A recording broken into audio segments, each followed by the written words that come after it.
Bonjour, ici Frédéric Langourieux, votre coach mental en trading. Alors aujourd'hui, je vais répondre à une question qu'on me pose souvent.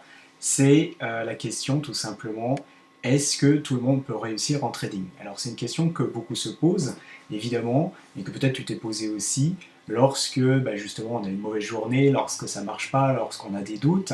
Et en même temps, cette question quelque part qui évidemment s'appuie sur des doutes, je dirais va plutôt renforcer le doute parce que rien que le fait de se poser cette question-là, ça fait que votre cerveau va continuer à tourner là-dessus, et chaque fois que vous allez avoir une difficulté, chaque fois que vous allez avoir un mauvais moment, c'est un truc qui va revenir.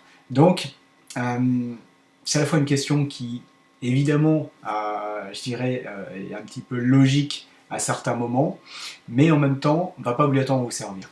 Alors, pour essayer de répondre au mieux à cette question-là, je dirais que c'est un peu tout simplement, si on se posait la question aussi dans n'importe quel domaine, celui qui veut commencer le piano, est-ce que tout le monde peut réussir à être bon au piano? Est-ce que tout le monde peut réussir à être bon au tennis, à être bon au golf? Quelle que soit la discipline finalement dans laquelle vous commencez, eh bien on peut se poser cette question-là. Est-ce que je suis bon pour faire des échecs? Est-ce que je suis bon pour effectivement faire de la course à pied? Etc. etc. Alors, je dirais que quelle que soit la discipline, de toute façon, ce qui va se passer, c'est qu'il y en a toujours qui seront plus doués que d'autres. Ça, c'est normal. Pourquoi? C'est une disposition tout simplement à la fois qui peut être physique, évidemment, quand c'est un domaine physique, comme la course, comme le tennis, ou etc.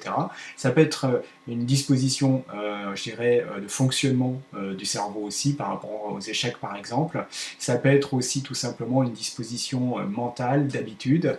Donc, il y a toujours des gens qui vont être, on va dire, plus adaptés au départ, qui fait qu'ils vont apprendre plus vite que les autres. Après, derrière, est-ce que pour autant, ceux-là, ils vont devenir meilleurs que les autres et qu'ils vont garder leur avance? Pas obligatoirement.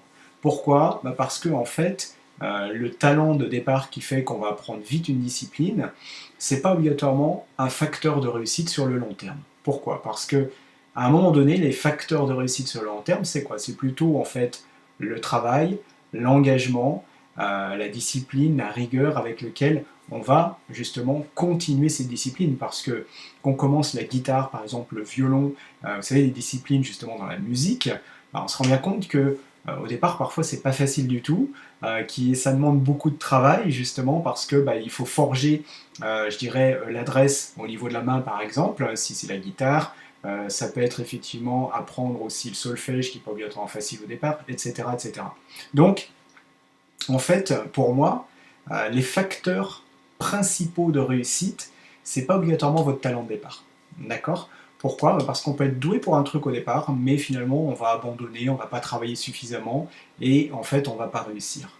Par contre, inversement, il y a des personnes qui sont pas obligatoirement douées au départ, mais ils vont travailler, ils vont passer le nombre d'heures qu'il faut, ils vont revenir sans arrêt, sans cesse, effectivement, ils vont faire preuve de rigueur, de discipline et tout, et ce qui fait que ils vont finir par devenir bons.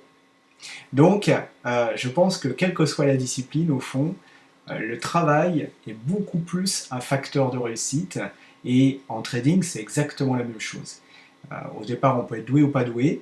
Si on apprend la technique, si on fait preuve de rigueur, de discipline, qu'on revient à la tâche chaque jour, apprendre, essayer des nouveaux trucs, tester, tous les jours on est sur les marchés, tous les jours on voit comment le marché fonctionne, comment il réagit, eh bien tout ça à un moment donné, ça finit par rentrer, que vous soyez doué ou pas doué, ça va rentrer à force, et au bout de quelques centaines, voire peut-être milliers d'heures, évidemment, parce qu'il faut du temps, bien sûr, pour ça. C'est vrai qu'il ne faut pas penser, évidemment, qu'on fait une formation de 8 jours ou 15 jours, on se met sur le marché et on va gagner de l'argent. Ça ne se passe pas comme ça. C'est évidemment du travail, c'est du temps, c'est comme le tennis, c'est comme le violon, c'est comme beaucoup de sports ou beaucoup de disciplines en général, c'est qu'il faut un minimum de travail et de temps avant de commencer à avoir des résultats. Et le trading, c'est pareil. Et arriver à être rentable, eh bien, il faut déjà travailler, il faut y passer du temps, et puis il va falloir développer des compétences. C'est comme dans n'importe quelle discipline. Et il y a des compétences à la fois techniques dans le trading, et il y a des compétences aussi mentales. C'est le cas aussi de certains sports, par exemple, si on parle du golf, si on parle par exemple du tennis, tout ce qui est discipline en général, je dirais individuelle, mais aussi collective, encore plus individuelle, parce qu'en général on est seul, donc mentalement c'est encore moins facile par rapport à ça. Donc quand on a des sports comme le tennis, le golf, etc., eh bien, il y a autant les compétences mentales que les compétences techniques qui vont être importantes à un moment donné. Et plus on avance en fait en niveau, plus on va se rendre compte que les compétences mentales, c'est encore plus importante parfois que les compétences techniques. En trading, on ne va pas échapper à ça. Il va se passer la même chose, c'est qu'à un moment donné, il faut apprendre des compétences techniques, elles sont indispensables. Et puis, à un autre niveau, il va falloir des compétences mentales importantes pour tout simplement, parce que là aussi, c'est une discipline où on est seul, faire face à la fois à l'échec, faire face aux difficultés, mais aussi savoir se remettre en cause, savoir être souple, savoir faire preuve de résilience, et puis il faut une grosse résistance quand même effectivement au stress, il faut une maîtrise de ses émotions, on va retrouver ça aussi par exemple dans les échecs, on va retrouver ça dans beaucoup de disciplines. En tout cas, ce qu'il faut comprendre, c'est que oui, fondamentalement, comme on est aux échecs, comme en tennis, comme en golf, comme etc. et tout, si vous travaillez suffisamment, si vous faites les bonnes formations, le travail de manière assidue, etc., eh bien oui, vous allez pouvoir réussir à atteindre un certain niveau, c'est sûr. Parfois, effectivement, il y a des niveaux qui seront plus difficiles à passer, et le travail suffira pas dans certaines disciplines parce qu'il faut aussi, on va dire, des aptitudes physiques que parfois vous ne pourrez pas avoir, parce que vous n'avez pas la physiologie de départ, mais en même temps, même là, on voit que finalement, c'est très relatif, parce que même dans des sports comme le basket, comme le tennis, comme etc., où pourtant il faut des compétences physiques par rapport à ça, eh bien, on a des gens qui atteignent des hauts niveaux sans obligatoirement avoir tout ce qu'il faut au départ. Donc la preuve que le travail peut pallier à ça, je dirais l'acharnement quelque part, parce qu'à un moment donné, il faut être passionné par ce qu'on fait, il faut avoir envie de passer énormément de temps, c'est comme dans le trading, parce que si on n'est pas prêt à y passer beaucoup d'heures, en fait, c'est ça qui va être déterminant. Donc, foncièrement, vous pouvez réussir. Par contre, est-ce que vous êtes prêt à y mettre le temps et l'énergie et même l'argent au départ pour ça? C'est ça la vraie question à se poser, parce que ça ne va pas se faire tout seul. Il va falloir du temps, de l'énergie, de l'argent, comme je dis toujours, quelle que soit la discipline, pour atteindre les plus hauts niveaux. Voilà. Donc, la question à se poser, c'est pas est-ce que vous pouvez réussir, mais plutôt est-ce que vous êtes prêt à en payer le prix? Parce que c'est ça finalement.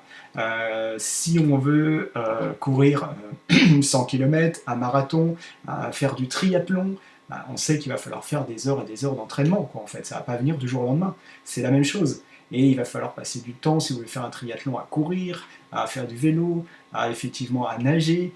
Quand on cumule comme ça 3 disciplines, évidemment, c'est beaucoup, beaucoup d'heures d'entraînement.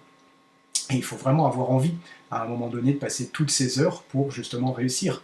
Le trading, c'est un petit peu la même chose. Est-ce que vous êtes prêt à y passer toutes ces heures? Est-ce que vous êtes prêt à travailler? Est-ce que vous êtes prêt à vous remettre en cause? Est-ce que vous êtes prêt effectivement à faire les efforts qui sont nécessaires pour acquérir aussi les compétences mentales, même s'il peut y avoir des accélérateurs, et c'est ce qu'on fait au niveau de Trader Zen, et si ça vous intéresse, aujourd'hui vous êtes dans le trading, vous sentez bien que c'est les compétences mentales qui vous manquent, vous pouvez aller voir le lien en dessous sur Trader Zen et vous verrez effectivement ce qui est possible. Voilà, donc j'espère que cette vidéo vous aidera par rapport à ça. Pensez à la liker, aussi pensez à vous abonner si ce n'est pas encore le cas, et je vous dis à très bientôt et je vous souhaite une bonne journée.